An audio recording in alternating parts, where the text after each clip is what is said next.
Hi friends. Last വീഡിയോയിൽ ഞാൻ keywords എന്താണ്, ടൈപ്സ് ഓഫ് കീവേഡ്സ് ഏതൊക്കെയാണ് എന്നുള്ള കാര്യങ്ങളൊക്കെയാണ് പറഞ്ഞത്. ഇന്നത്തെ വീഡിയോയിൽ ഞാൻ കീവേഡ് റിസർച്ചിനെ പറ്റിയാണ് പറയാൻ പോകുന്നത്. കീവേഡ് റിസർച്ച് എന്ന് പറഞ്ഞു കഴിഞ്ഞാൽ നമ്മുടെ വെബ്സൈറ്റിന് പറ്റുന്ന ഏറ്റവും പെർഫെക്റ്റ് ആയ കീവേഡ്സുകളെ കണ്ടുപിടിക്കുക എന്നാണ് കീവേഡ് റിസർച്ച് കൊണ്ട് ഉദ്ദേശിക്കുന്നത്. ഓക്കെ, അപ്പോൾ ഇന്ന് നമ്മൾ ചെയ്യാൻ പോകുന്ന വെച്ചാൽ ഒരു വെബ്സൈറ്റിന് വേണ്ട കീവേഡ്സുകളെ കണ്ടുപിടിക്കാൻ പോവുകയാണ്. അതിന് നമുക്ക് വേണ്ടത് ഒരു ടൂൾ യൂസ് ചെയ്യണം. അതിന് നമ്മൾ കീവേഡ് റിസർച്ച് ടൂൾ എന്ന് പറയും. നമ്മുടെ മാർക്കറ്റിൽ ഒരുപാട് കീവേഡ് റിസർച്ച് ടൂൾസ് അവൈലബിൾ ആണ്. അതിൽ ഞാൻ ഇന്ന് കാണിക്കാൻ പോകുന്നത് ഗൂഗിളിന് തന്നെ ഫ്രീ ടൂളായ കീവേഡ് പ്ലാനർ വെച്ചിട്ടാണ്. അതല്ലാതെ നമുക്ക് വേറെയും ടൂൾസുകളുണ്ട്. ഇപ്പോൾ പെയ്ഡ് ടൂൾസ് ആയിട്ട് സെംബ്രഷ്, ഊബർ സജസ്റ്റ്, അങ്ങനെ ഒരുപാട് ടൂൾസുകൾ അവൈലബിൾ ആണ്. ഇന്നത്തെ വീഡിയോയിൽ ഞാൻ കീവേഡ് പ്ലാനർ വെച്ച് നിങ്ങൾക്ക് എങ്ങനെ കീവേഡ് സെർച്ച് ചെയ്യാമെന്ന് കാണിച്ചു തരാം. ഓക്കെ, സോ ആദ്യം നമുക്കൊരു ഏതെങ്കിലും ഒരു ബിസിനസ് കാറ്റഗറി എടുക്കാം. നമുക്ക് അത് വെച്ചിട്ട് നമുക്ക് കീവേഡ് റിസർച്ച് സ്റ്റാർട്ട് ചെയ്യാം. അപ്പൊ ഞാനിവിടെ എടുക്കാൻ പോകുന്നത് IELTS ഇൻസ്റ്റിറ്റ്യൂട്ട് ഇൻ കൊച്ചി. കാരണം നമ്മൾ മുന്നേ എടുത്തിരിക്കുന്നത് ഈ കീവേഡ് തന്നെയാണ്. നമുക്ക് ഈ കീവേഡ് വെച്ചിട്ട് തന്നെ മുന്നോട്ട് പോകാം. അപ്പോൾ ഞാൻ ഈ ഒരു കീവേഡ് വെച്ചിട്ട് ഞാൻ എന്ത് ചെയ്യും, ആദ്യം സെർപ്പിൽ ജസ്റ്റ് ഒന്ന് സെർച്ച് ചെയ്തു. സെർപ്പ് എന്താണ് ഞാൻ മുന്നത്തെ വീഡിയോ പറഞ്ഞത്, ഒന്നുകൂടെ പറഞ്ഞ സെർച്ച് എഞ്ചിൻ റിസൾട്ട് പേജ് എന്നാണ് സെർപ്പ് എന്ന് നമ്മൾ പറയും. ഓക്കെ, അതിൽ വന്നിരിക്കുന്ന ഓരോ വെബ്സൈറ്റുകളെയും നമ്മൾ ജസ്റ്റ് ഒന്ന് നോക്കുക. ഓക്കെ ഓക്കെ, ഇനി ഈ ഒരു കീവേഡ് വെച്ച് നമുക്ക് എന്ത് ചെയ്യാം, കീവേഡ് റിസർച്ച് സ്റ്റാർട്ട് ചെയ്യാം. അതിന് ഞാൻ ആദ്യം എന്ത് ചെയ്തു, കീവേഡ് പ്ലാനർ എന്ന് പറഞ്ഞ ഗൂഗിളിലെ ടൂൾ ഓപ്പൺ ചെയ്തിട്ടുണ്ട്. ഇവിടെ ഡിസ്കവർ ന്യൂ കീവേഡ്സ് എന്ന് പറഞ്ഞാൽ ഇവിടെ ക്ലിക്ക് ചെയ്യാം. ഇവിടെ ഞാൻ എന്ത് ചെയ്യാം, ഈ പറഞ്ഞ കീവേഡ് പേസ്റ്റ് ചെയ്തു. ഇനി ഗെറ്റ് റിസൾട്ട് എന്ന് പറഞ്ഞിട്ട് കൊടുത്തു കഴിഞ്ഞാൽ നിങ്ങൾക്ക് എന്ത് ചെയ്യും, ഈ പറഞ്ഞിരിക്കുന്ന കീവേഡിന്റെ വോളിയം, കോമ്പറ്റീഷൻ, പിന്നെ വേറെയും കുറെ മെട്രിക്സ് കാണുന്നുണ്ട്. അത് ആക്ച്വലി ഗൂഗിൾ ആഡിന്റെ മെട്രിക്സ് ആണ്. നമുക്കിപ്പം SEO മന്ത്ലി സെർച്ചും കോമ്പറ്റീഷനും മാത്രമേ വേണ്ടൂ. ഓക്കെ, സോ നമുക്ക് ആദ്യം നമുക്ക് എന്ത് ചെയ്യാം, ഈ പറയുന്ന ഇത് ഡൗൺലോഡ് ചെയ്യാം. ഓക്കെ ഓക്കെ, നമുക്കിവിടെ ഡൗൺലോഡ് ആയിട്ട് ആ ഷീറ്റ് ഉണ്ട്. ഇനി അതിനു മുന്നേ ഞാൻ നിങ്ങൾക്ക് ഈ പറയുന്ന ഈ ഒരു കീവേഡ് ഞാൻ സെർച്ച് ചെയ്തിരിക്കുന്നത് കേരള, ഇന്ത്യ ആണ്. അതുപോലെ തന്നെ ഇവിടെ കണ്ടില്ലേ, ഇവിടെ നമുക്ക് എത്ര ഈ പറഞ്ഞ നവംബർ മന്ത് മുതൽ ഒക്ടോബർ മന്തിൽ പീരീഡിന്റെ ലാസ്റ്റ് 12 മന്തിന്റെ റിസൾട്ട് നമുക്ക് തന്നിട്ടുള്ളത്. ഓക്കെ, ഇനി നമുക്ക് ഈ ഷീറ്റ് ഓപ്പൺ ചെയ്യാം. ഈ ഷീറ്റിൽ ഒരുപാട് മെട്രിക്സുകൾ കാണുന്നുണ്ടാവും. നമുക്ക് ഈ ഇത്തരം മെട്രിക്സുകളൊന്നും ആവശ്യമില്ല. കാരണം എന്താ വെച്ചാൽ നമുക്ക് SEO ഈ പറയുന്ന മന്ത്ലി സെർച്ചും കോമ്പറ്റീഷനും മാത്രമേ വേണ്ടതും. ബാക്കി വരുന്ന കാര്യങ്ങളൊക്കെ ഗൂഗിൾ ആഡുമായിട്ട് ബന്ധപ്പെട്ട കാര്യങ്ങളാണ്. സോ നമുക്ക് ബാക്കി കോളംസ് നമുക്ക് എന്ത് ചെയ്യാം, ഡിലീറ്റ് ചെയ്ത് കളയാം.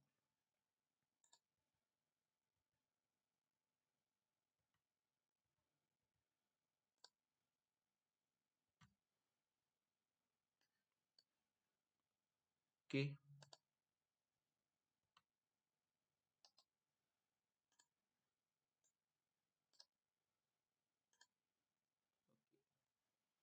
സോ നമുക്ക് വേണ്ടുന്ന മെട്രിക്സ് മാത്രമുണ്ട്. ഒന്ന് വോളിയം ഉണ്ട്, കോമ്പറ്റീഷൻ ഉണ്ട്. വോളിയം എന്ന് പറഞ്ഞു കഴിഞ്ഞാൽ നമ്മൾ ഒരു പെർട്ടിക്കുലർ ടൈം പീരീഡ് ആൾക്കാർ സെർച്ച് ചെയ്തിരിക്കുന്ന നമ്പേഴ്സിന് വോളിയം ഉദ്ദേശിക്കുന്നത്.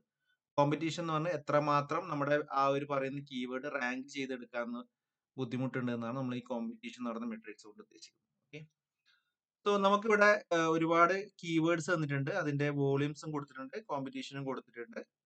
നമുക്ക് എന്ത് ചെയ്യുന്നത് വെച്ച് കഴിഞ്ഞാൽ ഈ ഓരോ അത്യാവശ്യം 500 എന്ന് പറഞ്ഞാൽ തോന്നുന്നു ഏറ്റവും കൂടുതൽ വോളിയം ആയിട്ട് വരുന്നില്ല. സോ ആ ഒരു വോളിയം വരുന്ന കീവേഡ്സുകളെ നമുക്ക് എന്ത് ചെയ്യാം, ഒരു ഷീറ്റിലേക്ക് മാറ്റാം. ഞാൻ ഇവിടെ എന്ത് ചെയ്യുന്നത് വെച്ച് കഴിഞ്ഞാൽ ഒരു ഗൂഗിൾ ഷീറ്റ് ഉണ്ടാക്കി. ഈ ഷീറ്റിൽ ഞാൻ ആദ്യം കീവേഡ്സ് എന്ന് പറഞ്ഞിട്ട് ഒരു കോളം വെച്ചിട്ടുണ്ട്, വോളിയം എന്ന് പറഞ്ഞിട്ട് വേറൊരു കോളം, ഡിഫിക്കൽട്ടി, സെർച്ച് എഞ്ചിൻ, ഇങ്ങനെ 4 കോളാക്കി വെച്ചിട്ടുണ്ട്. അപ്പൊ നമുക്ക് എന്ത് ചെയ്യാം, ആ എടുത്തിരിക്കുന്ന ഓരോ കീവേഡ്സുകളും നമുക്ക് എന്ത് ചെയ്യാം, ഇതിലേക്ക് മാറ്റാം. ഇപ്പോ ഈ ഒരു കീവേഡ് നമുക്ക് എടുക്കാൻ പറ്റും. കാരണം ഇത് 500 മന്ത്ലി സെർച്ച് വരുന്നതാണ്. സോ ഈ ഒരു കീവേഡ് ഞാൻ എന്ത് ചെയ്തു, കോപ്പി ചെയ്തു. Next, best IELTS coaching centre in Kochi, next ഒരു കീവേഡ് ആണ്, അത് ഞാൻ എടുത്തിട്ടുണ്ട്. പിന്നെ അജിനോറ കൊച്ചി, അജിനോറ എന്ന് പറയുന്ന ഒരു ഇൻസ്റ്റിറ്റ്യൂട്ടാണ് കൊച്ചിയിൽ. അപ്പൊ ആ ഇൻസ്റ്റിറ്റ്യൂട്ടിന്റെ പേരിന് തന്നെ അത്യാവശ്യം വോളിയം വരുന്നുണ്ട്. അപ്പൊ നമുക്ക് അതിന്റെ ആവശ്യമില്ല. നമുക്ക് എന്ത് ചെയ്യാം, നെക്സ്റ്റ് എടുക്കാം. Next IELTS coaching centre in Kochi 500 medium, ഇത് എടുക്കാം. Next keyword IELTS coaching centre Ernakulam എന്ന് പറഞ്ഞൊരു കീവേഡ് ഉണ്ട്, അത് നമുക്ക് എന്ത് ചെയ്യാം, കോപ്പി ചെയ്യാം. നെക്സ്റ്റ് നമുക്ക് best IELTS coaching centre in Ernakulam എന്ന് പറഞ്ഞൊരു കീവേഡ് ഉണ്ട്, അത് നമുക്ക് എടുക്കാം. നെക്സ്റ്റ് പിന്നെ എല്ലാം 50-50 വരുന്നത്. പിന്നെ വരുന്നത് 500 വരുന്നത് best IELTS coaching in Ernakulam എന്ന് പറഞ്ഞ കീവേഡാണ്. നമുക്ക് അതും കൂടി ഒന്ന് പിന്നെ best IELTS coaching centre Kochi എന്ന് പറഞ്ഞൊരു കീവേഡ് ഉണ്ട്, അതും കൂടി നമുക്ക് എടുക്കാം. പിന്നെ വരുന്നത് IELTS സെന്റർ ഇൻ കൊച്ചി വരുന്നുണ്ട്, best coaching centre in Kochi എന്ന് വരുന്നുണ്ട് IELTS. അത് രണ്ടും നമുക്ക് അദ്ദേഹത്തിലേക്ക് എടുക്കാം. പിന്നെ ഇത് ഏതോ ഒരു ഇൻസ്റ്റിറ്റ്യൂട്ട് നെയിമാണ്, അപ്പൊ നമുക്ക് അത് എടുക്കേണ്ട ആവശ്യമില്ല. കോച്ചിങ് സെന്റർ ഇൻ കൊച്ചി എന്ന് പറഞ്ഞ ഒരു കീവേഡ് എടുക്കാം. IELTS ട്രെയിനിങ് കൊച്ചി എന്ന് പറഞ്ഞൊരു കീവേഡ് ഉണ്ട്. IELTS ഇൻസ്റ്റിറ്റ്യൂട്ട് കൊച്ചി എന്ന് പറഞ്ഞൊരു. സോ ഇത്രയും കീവേഡ്സുകളാണ് നമ്മൾ എടുത്തിട്ടുള്ളത്. ഓക്കെ, കാരണം അത്യാവശ്യം വോളിയം വരുന്ന കീവേഡ്സുകളാണ് ഇത്. ഇനി നമ്മൾ ചെയ്യേണ്ടതെന്ന് വെച്ച് കഴിഞ്ഞാൽ ഈ പറഞ്ഞിരിക്കുന്ന കീവേഡ്സുകൾ നമുക്ക് കിട്ടിയിട്ടുണ്ട്. അതല്ലാതെ നമുക്ക് വേറെ ഏതെങ്കിലും കീവേഡ്സുകൾ ഉണ്ടോ എന്ന് നമുക്ക് എന്ത് ചെയ്യാം, ഈ പറയുന്ന സെർപ്പിൽ നിന്ന് കണ്ടുപിടിക്കാൻ പറ്റും. ഓക്കെ, നമ്മൾ ഈ എടുത്തിരിക്കുന്ന കീവേഡ്സിന് പുറമെ വേറെ ഏതെങ്കിലും കീവേഡ്സ് സെർപ്പിൽ നിന്ന് കണ്ടുപിടിച്ച് അതിന്റെ വോളിയം കൂടി നമ്മൾ എടുത്ത് ഡിഫിക്കൽട്ടി നോക്കി അങ്ങനെ ലാസ്റ്റ് ആണ് നമ്മൾ എന്ത് ചെയ്യുന്നത്, ഈ പറയുന്ന പ്രൈമറി കീവേഡ് എന്ന് പറയുന്ന കീവേഡ് സെറ്റ് ചെയ്യുന്നത്. ഓക്കെ, സോ നമുക്ക് സെർപ്പിൽ ഈ പറയുന്ന കീവേഡ് നമ്മൾ IELTS ഇൻസ്റ്റിറ്റ്യൂട്ട് കൊച്ചിന്ന് സെർച്ച് ചെയ്ത സമയത്ത് താഴെ വന്നിരിക്കുന്ന വെബ്സൈറ്റുകളിൽ അവർ കൊടുത്തിരിക്കുന്ന അല്ലെങ്കിൽ അവർ യൂസ് ചെയ്തിരിക്കുന്ന കീവേഡ്സ് ഏതൊക്കെയാണെന്ന് നമുക്ക് നോക്കാം. ഓക്കെ, നമുക്ക് അവർ യൂസ് ചെയ്ത കീവേഡ്സ് എവിടുന്ന് കണ്ടുപിടിക്കാൻ പറ്റുന്നതാണ് ഈ കാണുന്നത് കാണില്ലേ, ഇതിന് നമ്മൾ പറയുന്ന പേരാണ്, ഈ ഒരു ടൈറ്റിൽ പറഞ്ഞ മെറ്റാ ടൈറ്റിൽ എന്ന് പറയും. ഇത് താഴെ കൊടുത്തിരിക്കുന്ന ഈ ഒരു ഡിസ്ക്രിപ്ഷൻ കണ്ടില്ലേ, ഇതിന് നമ്മൾ മെറ്റാ ഡിസ്ക്രിപ്ഷൻ എന്ന് പറയും. ഓക്കെ, അപ്പോ ഒരു SEO ചെയ്യുന്ന ഒരു വെബ്സൈറ്റ് ആണ് എങ്കിൽ അവർ എന്ത് ചെയ്യും, ഈ പറയുന്ന മെറ്റാ ടൈറ്റിലും ഡിസ്ക്രിപ്ഷനിലും എന്ത് ചെയ്യും, ഈ പറയുന്ന കീവേഡുകളെ കൊണ്ടുവെക്കും. ഓക്കെ, സോ നമുക്ക് ഇവിടെ ടൈറ്റിലിൽ ഒരു കീവേഡ് കൊടുത്തിട്ടുണ്ട്, ഡിസ്ക്രിപ്ഷനിലും കീവേഡ് കൊടുത്തിട്ടുണ്ട്. പക്ഷെ നിങ്ങളൊരു കാര്യം മനസ്സിലാക്കേണ്ടതെന്ന് വെച്ചാൽ നമ്മൾക്ക് ഈ പറയുന്ന മെറ്റാ ടൈറ്റിലും മെറ്റാ ഡിസ്ക്രിപ്ഷനും നമുക്ക് കൊടുക്കാൻ വേണ്ടി പറ്റും. നമ്മൾ ഓൺ പേജ് എടുക്കുന്ന സമയത്ത് ഞാൻ പറഞ്ഞുതരാം അതെങ്ങനെയാണ് നമുക്ക് അപ്ഡേറ്റ് ചെയ്യേണ്ടത്. സോ ഓൺ പേജ് ചെയ്യുമ്പോൾ നമ്മൾ എല്ലാ വെബ്സൈറ്റിനും പേജസിനും ഈ പറഞ്ഞ മെറ്റാ ടൈറ്റിലും ഡിസ്ക്രിപ്ഷനും അപ്ഡേറ്റ് ചെയ്യും. പക്ഷേ ഗൂഗിള് ഈ നമ്മൾ കൊടുത്തിരിക്കുന്ന മെറ്റാ ടൈറ്റിലും ഡിസ്ക്രിപ്ഷനും എടുക്കണമെന്ന് യാതൊരു നിർബന്ധമില്ല. ഗൂഗിൾ ചില സമയത്ത് നമ്മൾ കൊടുക്കാത്ത ഈ ടൈറ്റിലും ഡിസ്ക്രിപ്ഷനും ഗൂഗിൾ തന്നെ സ്വന്തമായിട്ട് പിക്ക് ചെയ്തിട്ട് എന്ത് ചെയ്യും, കൊടുക്കാറുണ്ട്. ഓക്കെ, സോ നമുക്ക് എന്ത് ചെയ്യാം, ഈ വെബ്സൈറ്റിന് കൊടുത്തിരിക്കുന്ന എക്സാക്ട് അവർ കൊടുത്തിരിക്കുന്ന മെറ്റാ ടൈറ്റിൽ ഡിസ്ക്രിപ്ഷൻ ഏതാണെന്ന് നമുക്ക് എന്ത് ചെയ്യാം, ഒരു എക്സ്റ്റൻഷൻ ടൂൾ വെച്ച് നമുക്ക് എന്ത് ചെയ്യാം, കണ്ടുപിടിക്കാൻ പറ്റും. ഓക്കെ, അത് ഞാൻ പറഞ്ഞുതരാം. സോ നമുക്ക് എന്ത് ചെയ്യാം, ഈ ഒരു വെബ്സൈറ്റ് എടുത്തു നോക്കാം.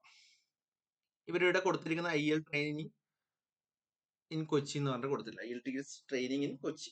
ഓക്കെ, സോ ഞാൻ പറഞ്ഞില്ലേ നിങ്ങൾക്ക് ഇവരുടെ കൊടുത്തിരിക്കുന്ന മെറ്റാ ടൈറ്റിൽ ഡിസ്ക്രിപ്ഷൻ ഏതാണെന്ന് കണ്ടുപിടിക്കാൻ യൂസ് ചെയ്യുന്ന ഒരു ടൂളാണ് ഡീറ്റെയിൽഡ്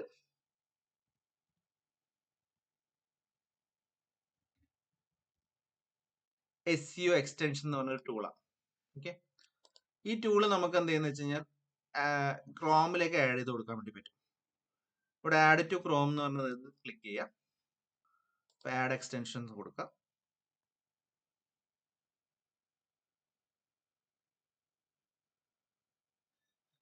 നമ്മൾ ഈ SEOയിൽ നമ്മൾ ഒരുപാട് ഇതുപോലത്തെ എക്സ്റ്റൻഷൻസുകൾ യൂസ് ചെയ്യുന്നുണ്ട് കേട്ടോ. ഈ എക്സ്റ്റൻഷൻസ് വെച്ചിട്ട് നമുക്ക് ഈ കോമ്പറ്റേറ്റർ വെബ്സൈറ്റ് ഒക്കെ അനലൈസ് ചെയ്യാൻ വേണ്ടി പറ്റും. ഓക്കെ, സോ നമുക്ക് ഇവിടെ ഈ കണ്ടോ, ഇവിടെ നമ്മൾ ക്ലിക്ക് ചെയ്ത് കഴിഞ്ഞാൽ ഇവിടെ എക്സ്റ്റൻഷൻ വരും. നമ്മൾ ഇതിവിടെ പിൻ ചെയ്ത് കൊടുത്തു കഴിഞ്ഞാൽ നമുക്ക് ഇവിടെ ഫിക്സ് ആയിട്ട് ഉണ്ടാവും. അപ്പൊ നമുക്ക് ഓരോ വെബ്സൈറ്റ് എടുക്കുമ്പോൾ ഇവിടെ ജസ്റ്റ് ക്ലിക്ക് ചെയ്ത് കഴിഞ്ഞാൽ ആ വെബ്സൈറ്റിന്റെ ടൈറ്റിൽ ഡിസ്ക്രിപ്ഷൻ നമുക്ക് ഇവിടെ കിട്ടും. ഓക്കെ, സോ ഇവിടെ ഇവർ കൊടുത്തിരിക്കുന്ന ടൈറ്റിൽ എന്ന് പറഞ്ഞാൽ IELTS training centre in Kochi എന്ന് പറഞ്ഞ ഈ ഒരു കീവേഡ് അവർ കൊടുത്തിട്ടില്ല. ഓക്കെ, ഇത് തന്നെയാണോ നേരത്തെ വന്നത് നമുക്ക് നോക്കാം. അല്ല, ട്രെയിനിങ് സെന്റർ ഇൻ കൊച്ചി എന്ന് അവർ കൊടുത്തിരിക്കുന്നത്. ഓക്കെ, സോ ഈ ഒരു ടൈറ്റിൽ എന്താ ചെയ്താൽ ഗൂഗിൾ പിക്ക് ചെയ്തിരിക്കുന്ന ടൈറ്റിലാണ്. ഇനി താഴത്തെ അടുത്ത വെബ്സൈറ്റിൽ വരികയാണെങ്കിൽ അവർ കൊടുത്തിരിക്കുന്ന keyword IELTS and OET coaching centre in Kochi എന്ന് പറഞ്ഞാൽ കൊടുത്തിരിക്കുന്നത്. ഓക്കെ, സോ നമുക്ക് എന്ത് ചെയ്യുന്നത്, ഇവിടുന്ന് ഒരു കീവേഡ് കിട്ടി, എന്താ IELTS and OET coaching centre in Kochi. ഇത് എന്താണ് നമുക്ക് പിന്നീട് നോക്കാം. സോ നമുക്ക് എന്ത് ചെയ്യാം, ആ ഒരു കീവേഡ് നമുക്ക് എന്ത് ചെയ്യാം, എടുക്കാം. നമ്മൾ എടുത്തിരിക്കുന്ന ലിസ്റ്റിൽ ആ ഒരു കീവേഡ് ഇല്ല. IELTS and OET.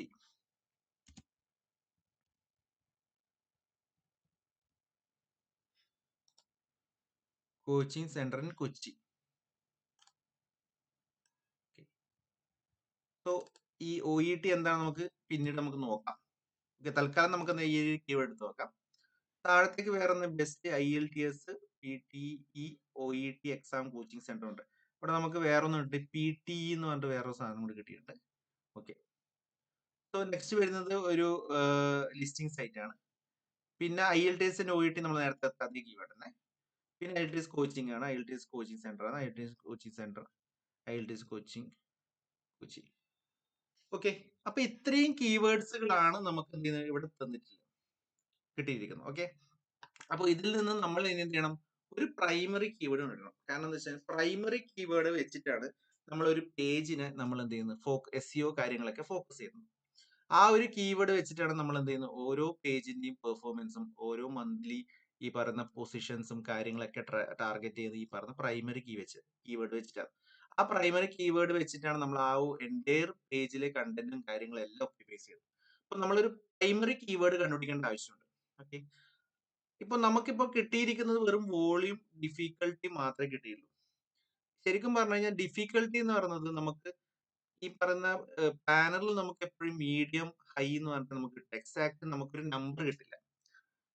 നമുക്ക് വേറെ ടൂൾസ് ഉദാഹരണത്തിന് സെംറഷോ അല്ലെങ്കിൽ ഈ പറഞ്ഞ ഊപ്പർ സജസ്റ്റ് പോലുള്ള ടൂളുകൾ യൂസ് ചെയ്യുകയാണെങ്കിൽ നമുക്ക് അതിനൊരു നമ്പർ, ഒരു പേഴ്സൻറ്റേജ് ആയിട്ട് നമുക്ക് കിട്ടും ഡിഫിക്കൽട്ടി. ആ പേഴ്സൻറ്റേജ് വെച്ചിട്ടാണ് നമ്മൾ ഒരു കീവേഡ് റാങ്ക് ചെയ്യാൻ എത്രമാത്രം പോസിബിൾ ആണ്, എത്രമാത്രം ടൈം എടുക്കും, ഇത്തരം കാര്യങ്ങളൊക്കെ നമ്മൾ നോക്കുന്നത് ആ ഒരു നമ്പർ അല്ലെങ്കിൽ ഒരു പേഴ്സൻറ്റേജ് വെച്ചിട്ടാണ്. സോ നമ്മൾ ഇനി ചെയ്യാൻ പോകുന്നത് എന്താ വെച്ച് കഴിഞ്ഞാൽ നമുക്കിപ്പോൾ ഓൾറെഡി സെറ്റ് ഓഫ് കീവേഡ്സുകൾ കിട്ടിയിട്ടുണ്ട്, അതിന് വോളിയം കിട്ടും, ഡിഫിക്കൽട്ടി കിട്ടും. ഇനി ഞാൻ എന്ത് ചെയ്തെന്ന് വെച്ചാൽ അടുത്ത വീഡിയോയിൽ നിങ്ങൾക്ക് ഈ പറയുന്ന സെംറഷ് ടൂൾ വെച്ചിട്ട് ഈ കൊടുത്തിരിക്കുന്ന ഓരോ കീവേഡ്സിന്റെയും ഡിഫിക്കൽട്ടി എത്രമാത്രം ഉണ്ട് നമുക്ക് ചെക്ക് ചെയ്യാം. എന്നിട്ട് ആ ഡിഫിക്കൽട്ടി വെച്ചിട്ട് നമുക്ക് എന്ത് ചെയ്യാം, ഈ ഒരു കീവേഡ് ലിസ്റ്റിൽ നിന്ന് പ്രൈമറി കീവേഡ് നമുക്ക് സെലക്ട് ചെയ്യാം, സെക്കൻഡറി കീവേഡ് കണ്ടുപിടിക്കാം, അതുപോലെ തന്നെ ബാക്കി കീവേഡ്സ് നമുക്ക് റിലേറ്റഡ് കീവേഡ്സ് ആക്കി വെക്കാം. സോ ഇത്രയും കാര്യങ്ങൾ നമുക്ക് എന്താ വെച്ചാൽ നെക്സ്റ്റ് വീഡിയോയിൽ ഞാൻ ഇതിൽ നിന്ന് എങ്ങനെയാണ് ഈ പ്രൈമറി കീവേഡ് സെലക്ട് ചെയ്യുന്ന കാര്യങ്ങളൊക്കെ കാണിച്ചു തരാം. Okay, so thank you.